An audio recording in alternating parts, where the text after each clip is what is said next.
So, thank you for being here and welcome to our regulatory update meeting for January 2026, our first RegTalk in this year. We have a lot of insight, lots of regulatory updates to share with you today. We will cover the latest regulatory updates in several countries, in Egypt, in UAE, Morocco, Kuwait, Switzerland, Malaysia, Turkey, and Canada. So first, let's start with Egypt, where we will review three different updates. The first one is regarding the medical devices and pharmaceutical dosage form. The second one, facilitating import approval. The third one is regarding the CFS, CFG requirement for import approval. Let's start with the first update related to medical devices in pharmaceutical dosage form. So there was an official regulatory notice issued by the Egyptian Drug Authority. The document explains how medical devices that are presented in a pharmaceutical dosage form should be evaluated, registered, and circulated in Egypt. This document is a new document. It's a first edition, issued and effective in January 2026, and it applies to both imported and locally manufactured medical devices that fall under this category. So the scope is quite broad. So any sterile medical device, regardless of dosage form, is included. Now, for non-sterile devices, only specific routes of administration are covered, such as oral, nasal, otic, vaginal, and rectal. Importantly, this applies to all classification levels, not just high-risk devices. So all the risk class are covered here, are included. So we have one key message from this document, which is very clear that you cannot import this product without registration notification from EDA. This applies across all classes and all listed routes of administration. Registration is no longer optional or flexible. It is a strict prerequisite. Now, for medium and high-risk devices, class 2A, 2B, and 3, the process remains mostly unchanged. Company submit a temporary registration file, receive a 6-month circulation approval, and then get 1 additional year to complete the full registration and obtain the final notification. While for the class 1 devices, it requires an extra step. So before the registration, the company must submit an official inquiry to the authority. And this inquiry is used to determine whether the product has pharmacological effects, which could change its regulatory status, of course. Now, the authority included the transition rule for rectal and vaginal products that already had the prior approval. So these products are not stopped immediately. Instead, company must submit a temporary file before the 31st of July of this year and complete full registration within the granted grace period.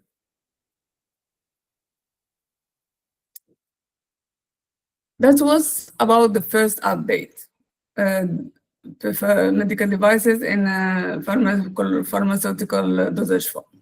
Now, in the second update in Egypt is related to import approval.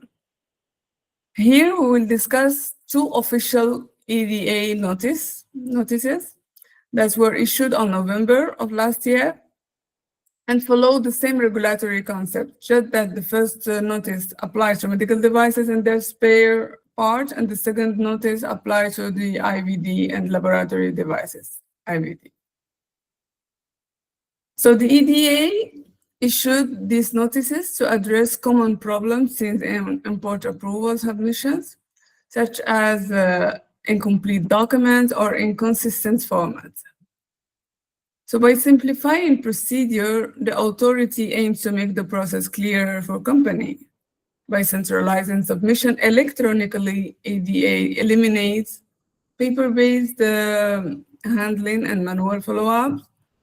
Reducing rejected file is, a key goal, but only if applicants follow the requirements exactly. So finally, the standardization ensures that all applicants are treated equally under the same rules and get more chances to be approved quickly. The authority for that clearly states that no submission will be accepted outside device platform.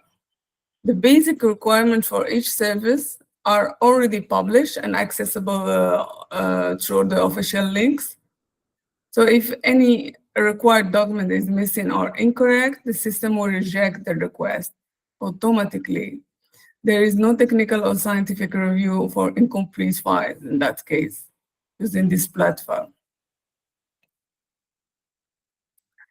For annual approvals of annual import approval, these are not renewals of old approval. Each year, the applicant must submit a new payment receipt and a complete list of items. So all certificate and registration, of course, should be still valid at the time of the submission. Now, any modification, whether adding item, changing quantity, or correcting data, for example, requires a formal amendment request. And the authority requires a written company letter clearly explaining the reason for the change.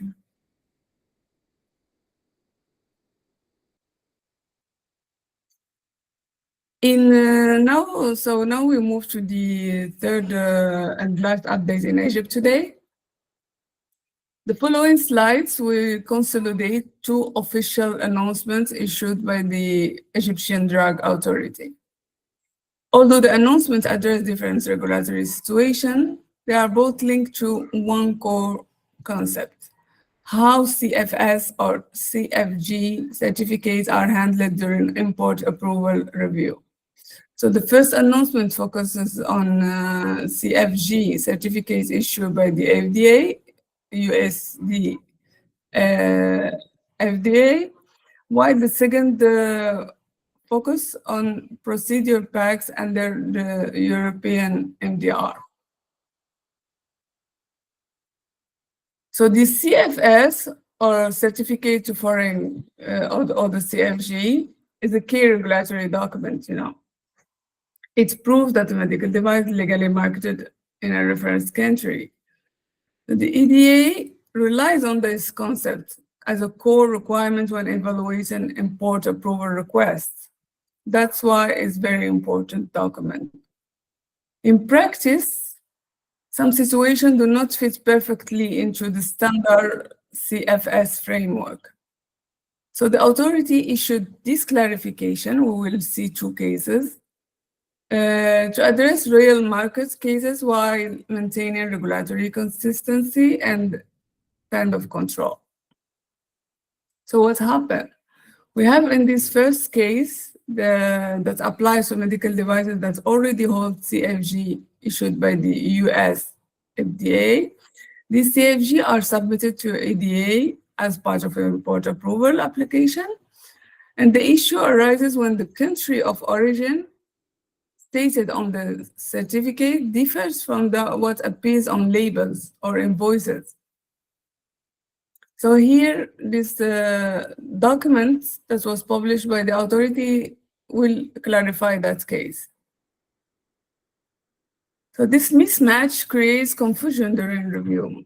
EDA needed to define which country of origin should be accepted to avoid inconsistent decision and delays or refusal of the application. The authority decided to rely on the rules of U.S. Custom and Border Protection, CBP, U.S. Custom Border Protection. According to CBP, the country of origin is the country where the last substantial transformation occurred. Therefore, the Egyptian authority, will accept the country of origin shown on the invoice as the valid origin.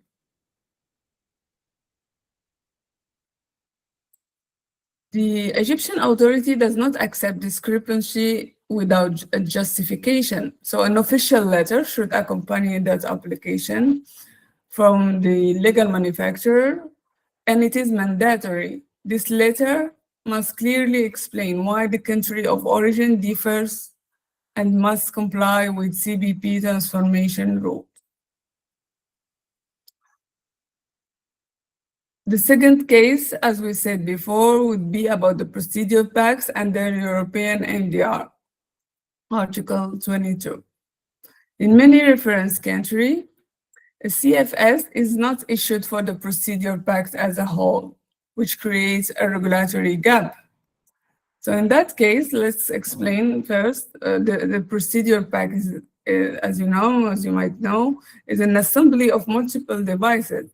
So under the MDR Article 22, responsibility lies with the pack assembler, not a notified body.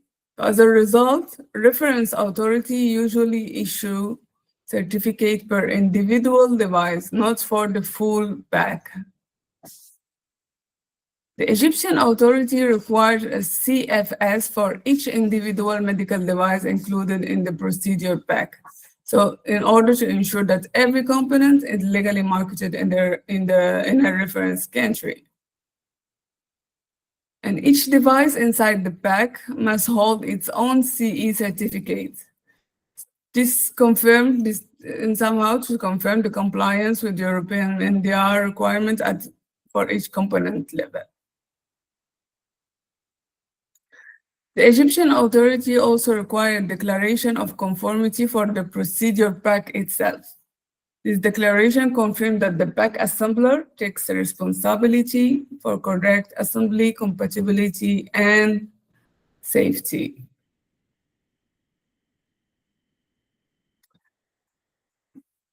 We finish with Egypt, and let's move to United Arab Emirates. In UAE, the update is related to the transition from the MoHAP, Ministry of Health and Prevention, to Emirate Drug Establishment, EDE. So today we will explain the major regulatory transition in the UAE healthcare system, effective from the 1st of January of this year, 2026. Regulatory responsibility previously managed by MoHAP, as most of you know, were officially transferred to the EDE, Emirate Drug Establishment. This update impacts pharmaceutical products, medical devices, facility, and many regulatory services, most of them. We'll see. So from January, the authority, the EDE, became the central federal authority responsible for regulating medical devices in UAE.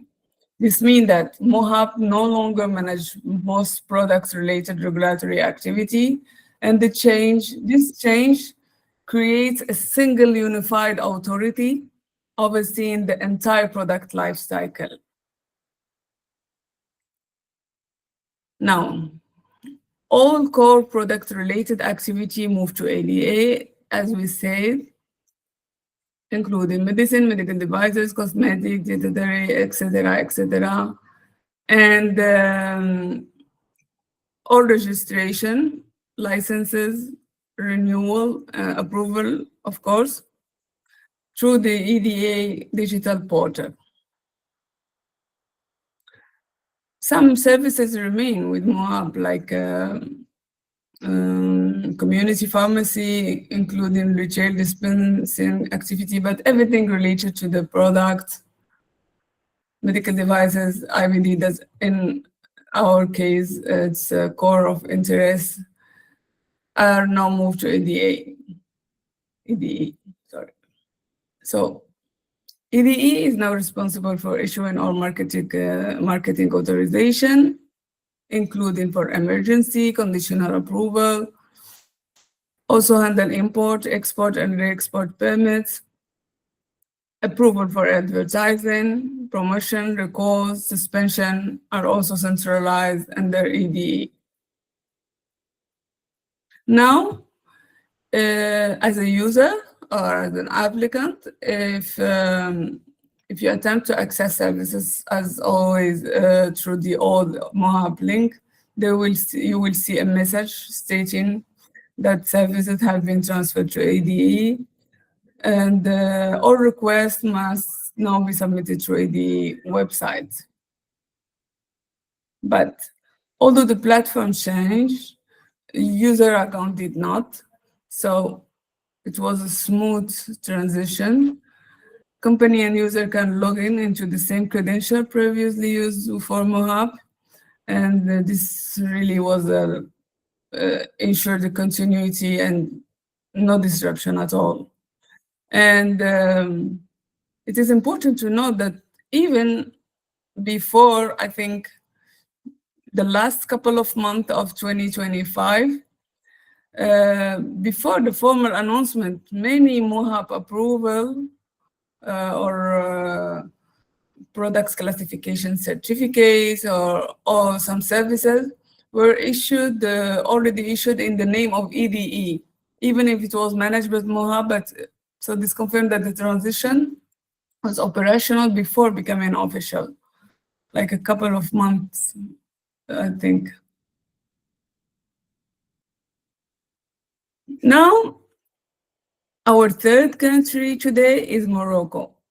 And in Morocco, there is a lot of publication of guidelines recently. In that case, I will talk about donation, but I would like to take advantage of this opportunity to tell you, to warn you that there are a lot of guidelines that are being published now because of the new agency. There was a lot of changes, so we can expect in the upcoming month more and more updates. They started by the medicine, but the medical devices are coming here today. One of them is about the donation of medical devices. So this is an official information note published by the Moroccan Agency for Medicine and Health Product, AMMPS. We already informed in our previous RegTalk that this was recently changed from the DMP, the old agency. So the document announced the publication of a national guideline governing donation of medical devices, medicine also, but we focus on medical devices. It was published on beginning of October of last year, and you can find it available in the agency website. We will just have an overview about this document. So the agency just wants to emphasizes that donation must respect four fundamental principles: the quality, the relevance, safety, and transparency. So we can, like, if the donated product do not respect all these principles, would not be accepted. The guideline clearly define how donation should be conducted. This includes the condition under which donation are allowed, the modality of execution, and the obligation of donor recipients involved. So it's like regulatory structure. It's a process in itself. So the agency places strong emphasis, as I said, on quality, safety, and traceability.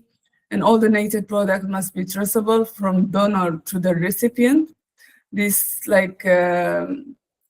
kind of control. and traceability of this about this product. So yeah, this guideline in Morocco, it was just if someone is interested or by the donation, but it was just an opportunity to tell you about this, all the upcoming changes that we can expect in Morocco. Now, this is a big news in Kuwait that I am very happy to share with you today. It is related to the key regulatory changes under Ministerial Decree MD 387/2025. So let's go through this. This decree was issued by the Kuwait Ministry of Health and represents the current legal basis for new regulatory changes. So the version in force is version 1. This is the first version published in December of last year, like 1 month ago. The focus here is on identifying regulatory elements that were not previously formalized in the Kuwait medical device and IVD framework, and that now affect submission strategy, review timeline, and compliance expectation, but in a good way, we'll see. So Kuwait has formally introduced 3 different regulatory review pathways.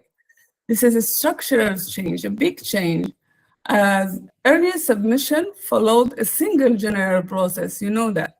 The authority can now apply 3 different levels of review depending on the nature of the device, its urgency, and whether it's already hold approval from trusted regulators.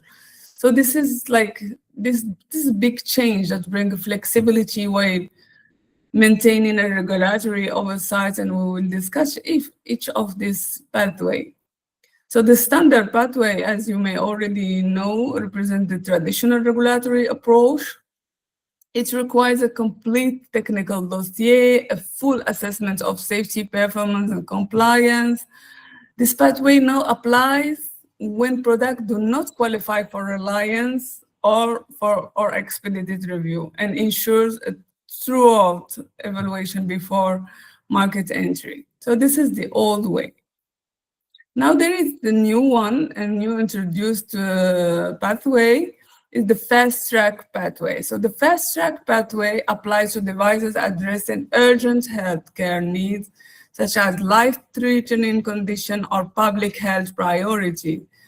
Access is accelerated, but not unrestricted, of course. Eligibility depends on prior approval by a recognized reference authority also, ensuring that the product has already undergone a robust safety and performance assessment somewhere elsewhere. The third one is the average pathway that formalizes regulatory reliance. Instead of repeating the full technical assessment, Kuwait can leverage now decision already taken by recognized authority. This is really a big change and introduces duplication, improves efficiency, shortens timeline.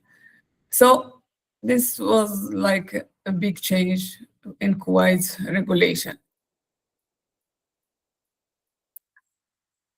Now, this is a list of the recognized authority that are reliable sources for prior approval. FDA, European CE mark, MHRA, Health Canada, PMDA from Japan, TGA Australia, and Anvisa from Brazil. This can change, this list can change in the future, but this is the list for now. So the reliance has condition. The product submitted must be exactly the same as the one approved by the reference authority. Any change in design, intended use, or manufacturer location may invalidate the eligibility for the average or the fast track pathway as well. So this is very important to respect this condition for reliance. And administrative processes are modernized also. This is the second updates, if we can say, in this ministerial decree is about the processes are now accepting electronic certificates and official electronic verification system. And digital verification tools are available, so paper legalization is no longer required. All this reduces administrative burden, cost, and delays. So, and it is really more efficient. So the third thing in this decree is that it explicitly addresses advances and complex technology. So for software now is clearly regulated as a medical device when it meets the definition. Also, substance-based devices, nanomaterial and active devices are covered with the specific regulatory consideration. So there is less ambiguity and there is more consistent classification, like it is more clear. There is more information about those high technology devices. Now, as you can say, the fourth news in this ministerial decree is about the authorized representative. So now it is assigned a stronger legal and regulatory responsibility. Now the role include clear accountability for compliance, regulatory communication, and post-market obligation. So there is more responsibility for the authorized representative. Switzerland. In Switzerland, the update will be related to Swissdamed device registration. So we will see a new mandatory deadline and how it is related to Udamed in Europe.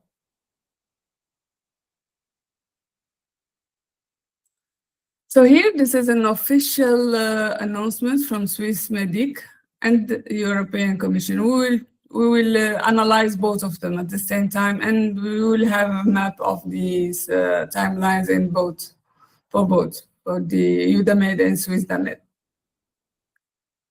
So here is include the European Commission decision published on November of last year, confirming the functionality of Udamed models and the Swiss amendment to the ordinance on the IVD medical devices published in November 2024.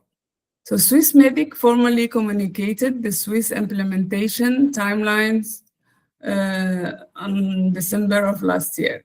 Let's see. Swissdamed is Switzerland National Regulatory Database for Medical Devices and IVD. It functions in a similar way as the European Udamed and is used to register economic operator and product placed on the Swiss market. So the system allows Swissmedic to monitor compliance, traceability, and market surveillance activity, exactly like Udamed. So for the European Commission, officially confirmed that the Udamed models are fully functional and meet regulatory specification. These include all actual registration, device, UDI registration, notified body, and certificate models, and market surveillance. So this confirmation triggered a mandatory registration timeline at Europe level and directly influences Switzerland alignment timeline. That's why these two confirmation goes at the same time.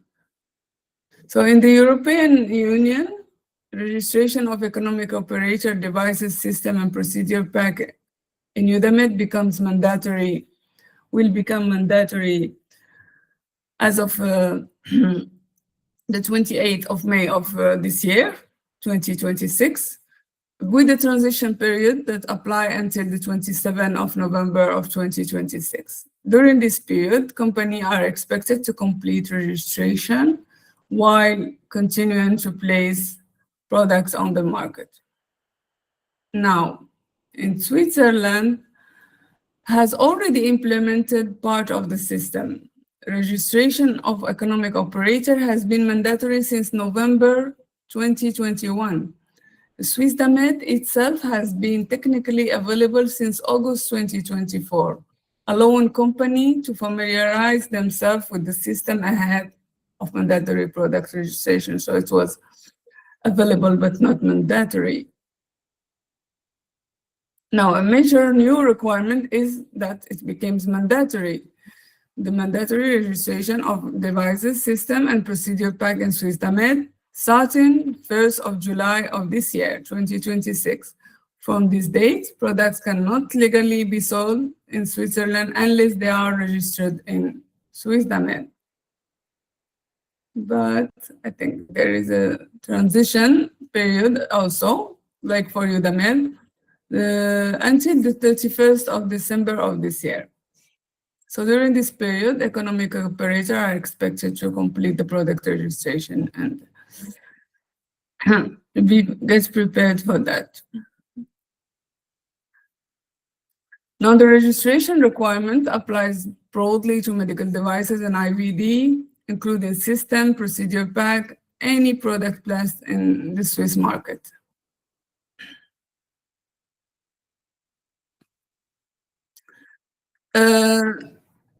Let's move to Malaysia. In Malaysia, the update is related to the validity period for products classification letter.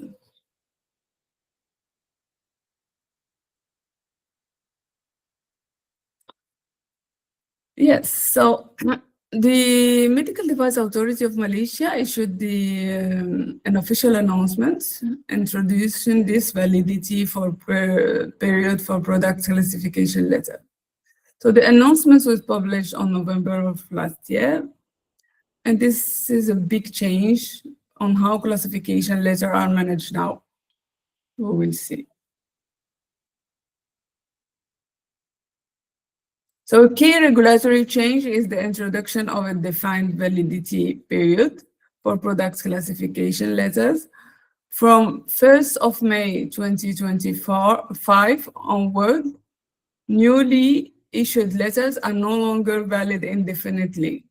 Instead, each letter is issued with a validity of up to 2 years from its release date.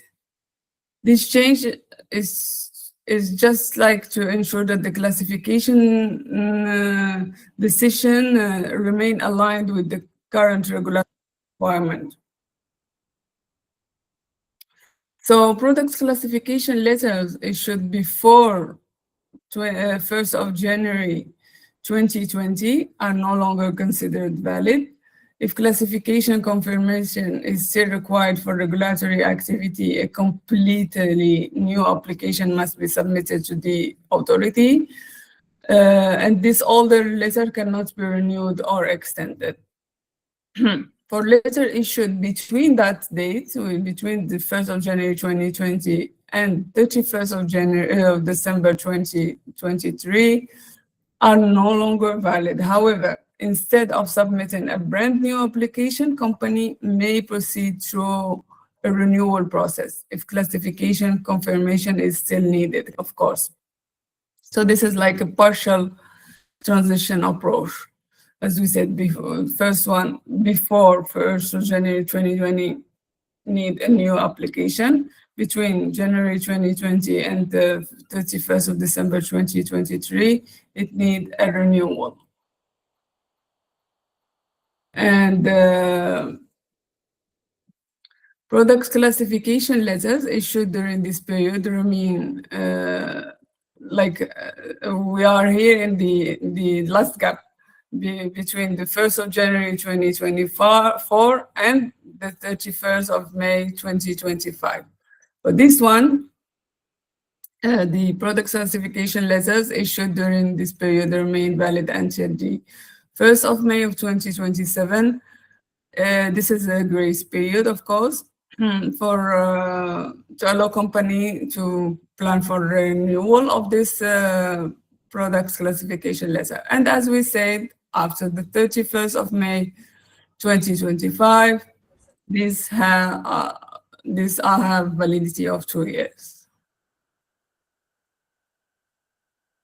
Turkey. We still have 2 countries today, Turkey and Canada.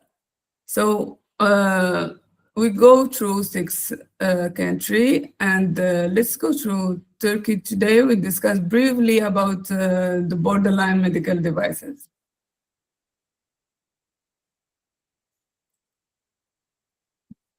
So this communication that was published on January 2026 updates national position following the publication of the 4th version of the European Manual on Borderline and Classification. So as you know, once it is published in the European manual, should be adapted to the national procedure.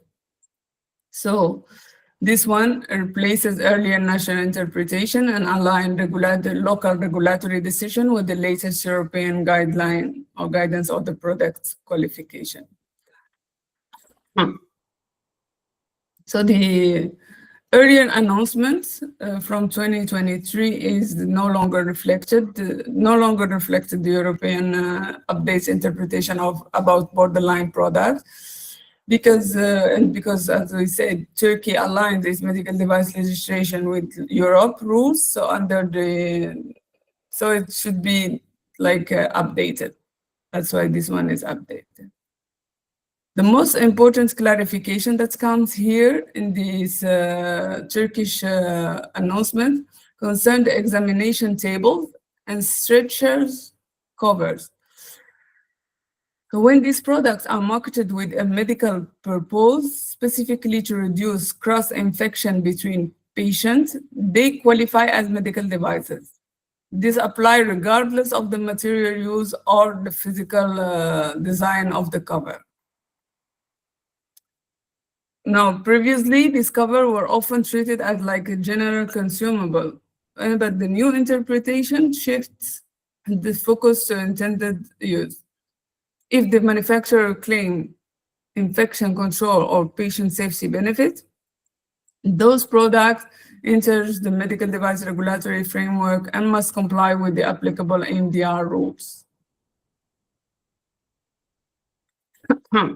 So manufacturers affected by this change may now need to prepare technical documentation and determine risk classification, of course, etc., all applicable to medical devices.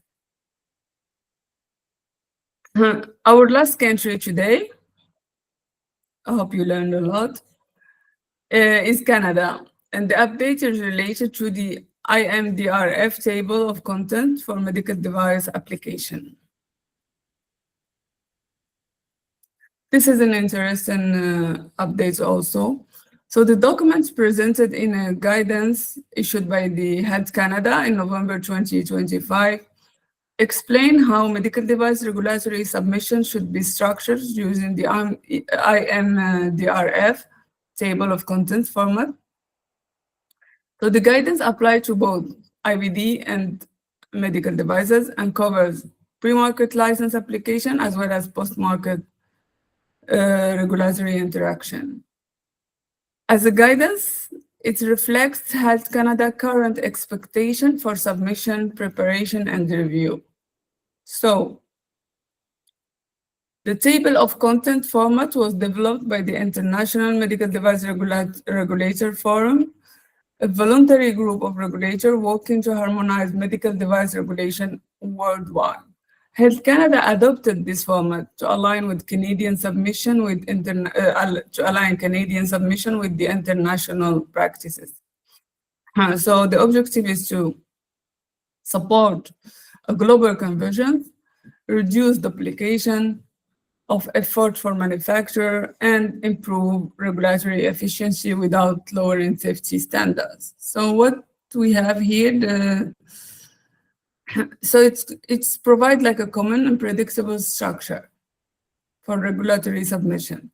Each section has a defined scope and expected content, which help manufacturer know exactly what to include and help reviewer locate information quickly. This structured approach reduces review time and minimize clarification requests and more consistency. So it's hard to get like a consistent regulatory decision making. Simplifying the work for both part, for the applicant and for the reviewer. So the table of content structure applies to a wide range of regulatory submission, as we said, from the pre-market activity. It covers new and an amendment license application for all classes of medical devices and IVD. It also applies to private label submission, minor change application, and all responses to screening deficiency clarification requests, all additional information letter, and also the post-market related activity.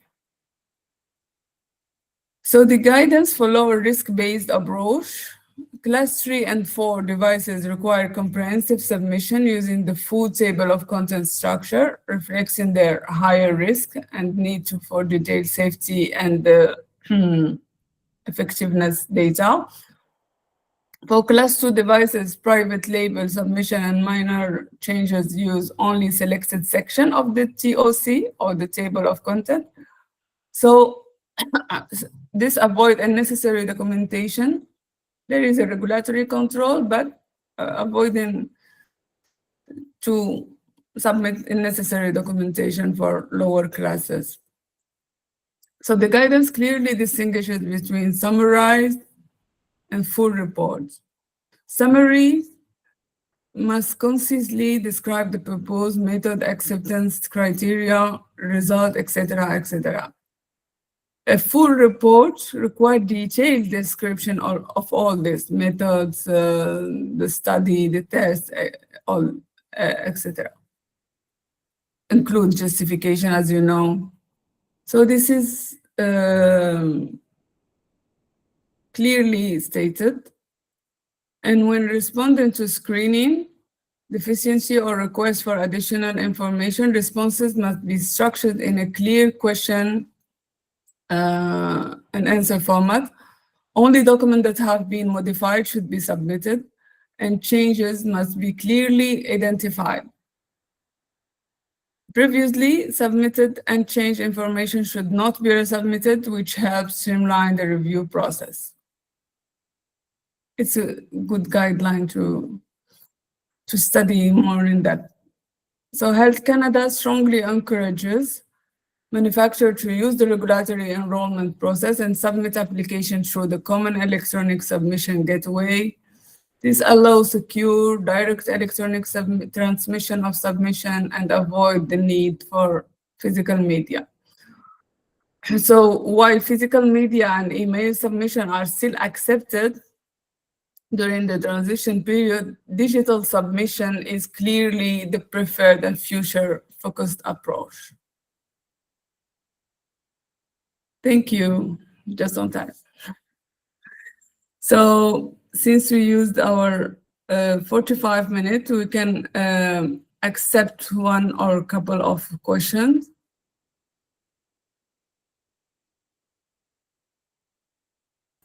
Hi, Manu. Thank you for the presentation. I do have a question regarding Egypt. This is regarding the borderline medical products. So what would be the EDA's key expectations for technical documentation and labeling, specifically for borderline medical products? Yeah, so the expectation is technical, well-documented technical justification, like everything should be, it is where it is well defined in the guidance. So everything from product composition, or everything related to the technical file, like the free set certificate, the ISO, the declaration of conformity, a whole robust technical documentation. And all, as I said, should be submitted electronically. Thank you. You're welcome. Yes, Gabi. Hi, Iman. Thank you for the presentation. You're welcome. I have a question about Canada.